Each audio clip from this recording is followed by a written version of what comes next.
Hey everyone, welcome back. Hope you're having a fantastic day so far. So in this video, Congressman John Larson pushes back against Elon Musk and Doge, and he believes that they have the possibility of cutting Social Security benefits, and instead he's actually proposing a big increase for certain beneficiaries of Social Security by upwards of $500 plus per month. In this video, we are going to be covering that, but before we go ahead and dive into it for today, if you would like to receive up to $200 in free stock or $200 in free cash, in a pinned comment below, I will be leaving a link to Robinhood. All you have to do is once you click on that link is just sign up for a free account and then simply link your bank account. You do not even have to make an opening deposit. At that point in time, Robinhood will be sending you one free stock worth all the way up to $200.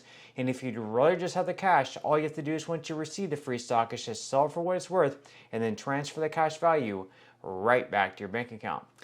Okay, so diving right into it for today, John Larson is pushing back against Doge and Elon Musk. He does not exactly trust Musk, and this goes with a lot of Democrats, where they are not exactly trusting Doge, Elon Musk, and their access to the Treasury payment system. They don't like the fact that they might have access to American Social Security numbers and what they could possibly do to Social Security, Medicare, Medicaid, and other programs where they want to cut certain benefits. They want to cut a certain amount of federal spending. So he is very concerned about that. So we're going to go ahead and roll this clip, and then we're going to come back to a bill that he is instead suggesting where they could actually be increasing benefits by upwards of $500 per month. Let's go ahead and roll the clip. I rise today to address ongoing concerns about Social Security, especially just in this past week, since Mr. Musk has decided that he, in an unauthorized position, not approved by the Senate, with no accountability, is after everybody's data and information at SSA.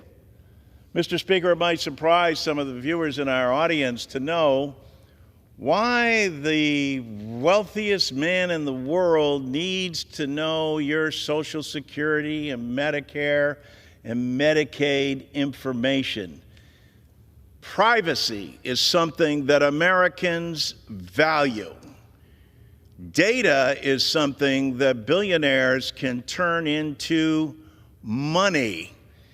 And so, Mr. Speaker, we need to know what role Elon Musk and Doge, or I call it Dodge because they dodge accountability, will have with the agency and everyone's hard-earned benefits.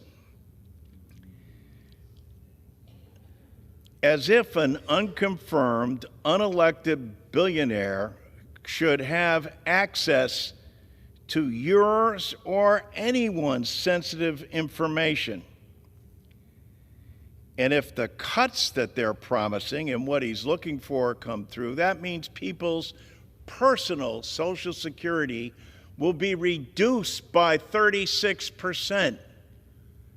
It hasn't been enhanced since Richard Nixon was President of the United States. And now Mr. Musk is out because he's been charged to cut the budget by $2 trillion. And as everyone knows, 70% of the federal budget comes from Social Security, Medicare, and defense. They're coming after you, and specifically, they need that data also. So he and his minions of unauthorized, unaccountable people are going forward. We have written to Acting Commissioner King, attorneys generals across the country, including my own from the state of Connecticut, Mr. Attorney General Tong, are putting forward attempts. And then we learned today or this morning that President Trump says that he's just going to ignore the courts because he believes that he's above the law, Mr. Speaker, that he's not accountable to anyone. And now he's saying that he's not even accountable to the courts because he and the billionaire class have gotten together and said, don't worry, no one on the Republican side in the House and Senate, who control both the House and Senate, is going to speak up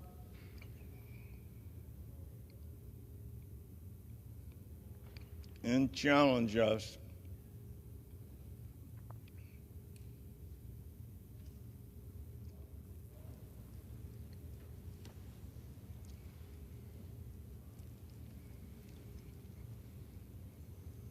But we need to protect Americans' privacy and their social security. So with that said, leave your thoughts and comments below. Are you more so siding with John Larson here, or are you more on the side of Elon Musk and wanting to cut as much federal spending as possible and downsize the government size? Now, like I mentioned before, John Larson actually is proposing a bill, and he has proposed this bill over the last few years, where he actually wants to increase benefits by $500 plus per month for certain beneficiaries of Social Security, and for others, he would be increasing benefits by 2%. So we're going to be covering this bill. He has the Social Security 2100 Act straight from his website here. Now, what it would do is it would increase and expand 12 essential benefits. So first off, it would increase benefits by 2% across the board for all Social Security beneficiaries. This would be for the first time in 52 years. He would also be improving the cost of living adjustment over to the CPIE. He's also going to be increasing benefits to boost lower income seniors. We are going to be covering that a little bit later, what exactly that would do. He's also going to improve benefits for widows and widowers from 2 income households. He's going to restore student benefits up to age 26. He's going to increase access to benefits for children living with grandparents or other relatives. Now, as far as repealing the WEP and GPO, that was actually already done recently, so this, I guess, would just be stripped out of the bill. He's also going to end the 5-month waiting period to receive disability benefits. It would also increase benefits by an additional 5% for the most elderly who have been receiving benefits for 15 years or more. It's also going to provide caregiver credits to ensure that people, mostly women, are not penalized in retirement for taking time out of the workforce to care for children or other dependents. He's also going to end the disability benefit cliff, replacing with a gradual offset for earnings. He's going to cut taxes for middle income beneficiaries. It's also going to correct an unintended flaw in how Social Security benefits are wage indexed to prevent benefits from dropping a notch if the wage index decreases. Is also going to ensure that these benefits do not result in reduced SSI payments or a loss of eligibility for Medicaid or CHIP.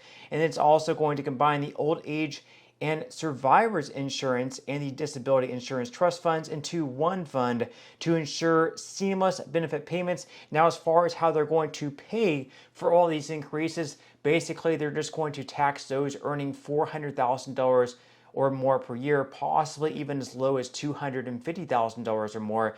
Now, leave your thoughts and comments below. What do you think about these enhancements? Now, as far as the $500 per month increase, how exactly that would work?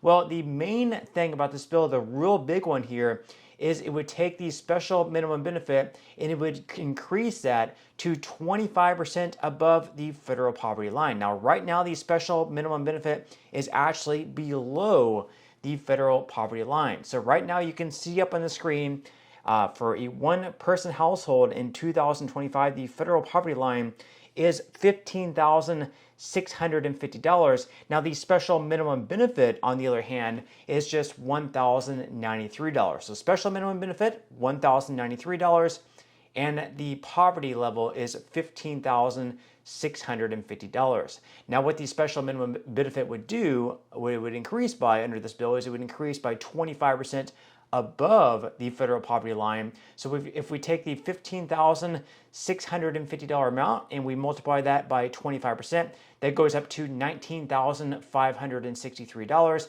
Now, on a monthly basis, that would result in $1,630.25 per month, which of course would be an increase of right around $530 per month for those currently receiving the special minimum benefit. This would be a huge boost for those currently receiving the special minimum benefit. But with that said, leave your thoughts and comments below. Would you like for a bill like this to pass? What are the pros of it in your mind? What are the downsides in your mind?